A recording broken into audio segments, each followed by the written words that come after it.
নমস্কাৰ এই মুহূৰ্তত জনাইছো অসমৰ প্ৰত্যেকগৰাকী জনসাধাৰণৰ বাবে কেইবাটাও গুৰুত্বপূৰ্ণ খবৰ।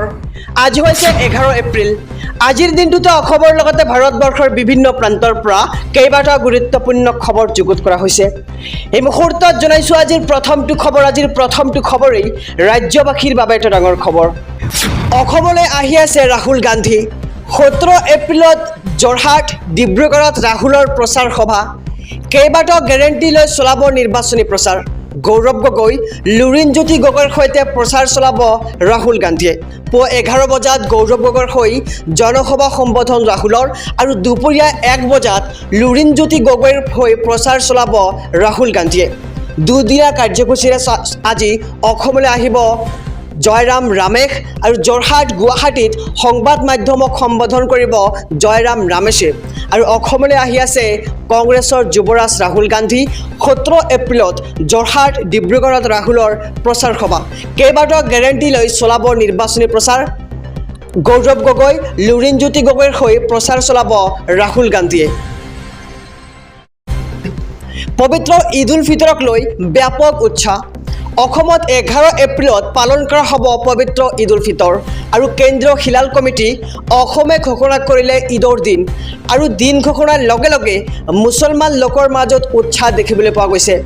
মঙলবাৰ আকাশত দেখা নগ'ল ঈদৰ জন আৰু যাৰ বাবে 11 এপ্ৰিলত ঈদ পালনৰ দিন ঘোষণা কৰা হৈছে। আৰু ইছলাম ধৰ্মাৱলম্বী লোকসকললৈ পবিত্ৰ ঈদ উল ফিতৰৰ শুভেচ্ছা। ইছলাম ধৰ্মাৱলম্বী লোকসকলে সুখবৰ, কিয়নো 11 এপ্ৰিলত পালন কৰা হ'ব পবিত্ৰ ঈদ উল ফিতৰ। 1 জুলাইৰ পৰা দেশত 3খন নতুন আইন। কি থাকিব নতুন আইনত, আহক সবিশেষ জানি লওঁ। দেশত আহি গ'ল 3খন নতুন কঠোৰ ফৌজদাৰী আইন আৰু 1 জুলাইৰ পৰা বলবৎ হ'ব এই আইন 3খন। দেশত অন্ত পৰিব IPC আৰু CRPC। প্ৰযোজ্য হ'ব ন্যায় সংহিতা, নাগৰিক সুৰক্ষা সংহিতা আৰু সাক্ষ্য আইন।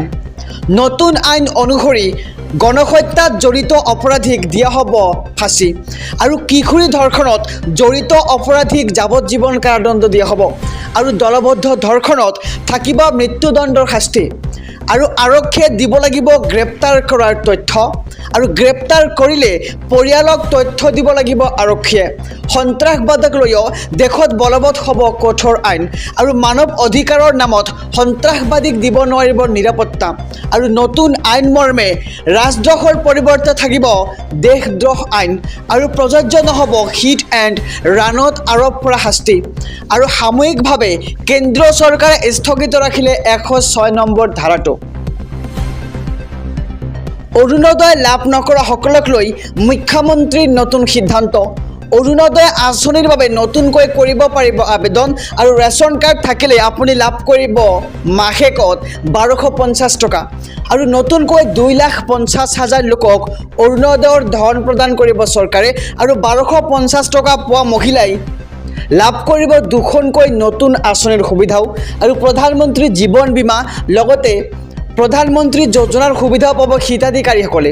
আৰু সমান্তৰালকৈ লাভ কৰিব প্ৰধানমন্ত্ৰী সুৰক্ষা বীমাৰ যোজনাও। আৰু অসমৰ ৰেচন কাৰ্ড থকা প্ৰতিগৰাকী মহিলাই লাভ কৰিব অৰুণোদয় আঁচনিৰ ধন।